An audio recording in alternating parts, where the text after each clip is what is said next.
जय हिंद। आज से हम लोग देखेंगे त्रिकोणमिति। केसी सिन्हा बुक का टोटल त्रिकोणमिति देखेंगे, बल्कि पूरे बुक का वीडियो बनाया जाएगा, एक एक क्वेश्चन को डील किया जाएगा। आज पार्ट 1 वीडियो ये है, केसी सिन्हा मैथ एक्सरसाइज 8।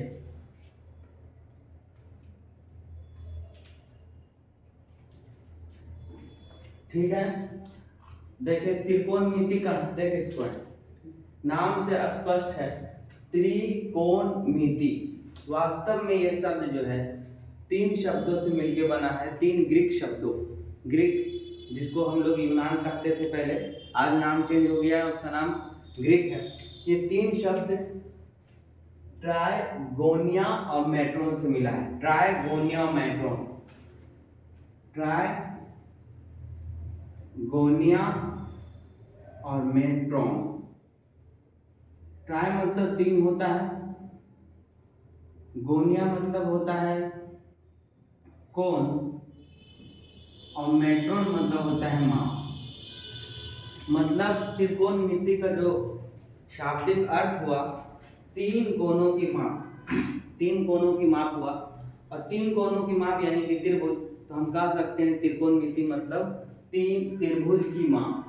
तो हमको 10 क्लास में त्रिकोणमिति के बारे में पढ़ना है, और जिसमें हम समकोण त्रिभुज को डील करेंगे, है ना।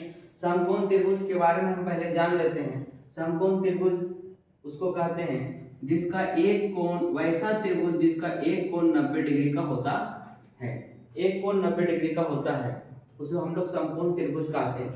अब एक कोण 90 डिग्री का है, तो जो 2 कोण बाकी बचा वो दोनों कोण न्यून कोण होगा, यानी कि 90 से कम होगा। ये दोनों कोण जोड़कर 90 होगा।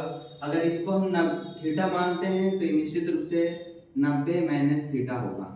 ठीक है, अब 90 डिग्री के कोण के सामने वाले भुजा को कर्ण कहते हैं, जिसको इंग्लिश में हाइपोटेनस कहते हैं, और जिसको हम H से सूचित करते हैं। H, कैपिटल H या स्मॉल h हम किसी से भी कर सकते हैं, स्मॉल से करते हैं। ठीक है, नीचे वाले को आधार कहते हैं, जिसको इंग्लिश में बेस कहते हैं, जिसको P से सूचित करते हैं। दूसरा ये है, इसको ये 90 डिग्री है तो ये परपेंडिकुलर है, जिसको हम लंब कहते हैं, और जिसको हम P से सूचित करते हैं। समझ में आई बात। यानी समकोण त्रिभुज उसको कहते हैं जिसका वैसा त्रिभुज जिसका कम से कम एक कोण 90 डिग्री का हो, और इसे 90 डिग्री के सामने वाले कोण को कर्ण कहते हैं। और ये आधार हुआ, ये लंब हुआ। कर्ण कभी चेंज नहीं होता है, और आधार और लंब हमेशा चेंज होते रहता है। कर्ण सबसे बड़ी भुजा होती है, कर्ण इन दोनों में सबसे बड़ा होगा, यानी कर्ण जो होगा आधार से भी बड़ा होगा, और कर्ण जो होगा वो लंब से भी बड़ा होगा। ठीक है, अब देखिए, अगर हम इस कोण को लें तो इसके सामने वाला लंब होगा, और जो बाकी बचेगा वो आधार हो जाएगा, है ना। जैसे यहाँ देखते हैं हम लोग, ये समकोण त्रिभुज है। अगर हम इस कोण को लेते हैं, थीटा मानते हैं, तो ये सामने वाला लंब हो जाता है, ये लंब हो जाएगा, और ये फिर आधार हो जाएगा, और ये तो कर्ण चेंज नहीं होता है। लेकिन यदि हम इस कोण को लेते हैं तो इसके सामने वाला लंब हो जाएगा, और ये जो बचेगा वो आधार हो जाएगा, और कर्ण चेंज नहीं होता है। कहने का मतलब है, आगे हम लोग चैप्टर में देखेंगे, तो लंब और आधार चेंज होते रहता है। लंब और आधार क्या होता है, चेंज होते रहता है। जो कोण लेते हैं उसके सामने वाला लंब हो जाता है, और जो बचता है वो आधार हो जाता है। ये कोण लेंगे तो उसके सामने वाला लंब होगा, और ये जो बचेगा वो आधार हो जाएगा। ठीक है, अब हम आगे चलते हैं। इसमें कुछ फॉर्मूला हमको पहले में याद कर लेना होता है ना। सबसे पहले फॉर्मूला जिसका उपयोग होगा वो पाइथागोरस है। पाइथागोरस हम लोग पहले से जानते हैं। पाइथागोरस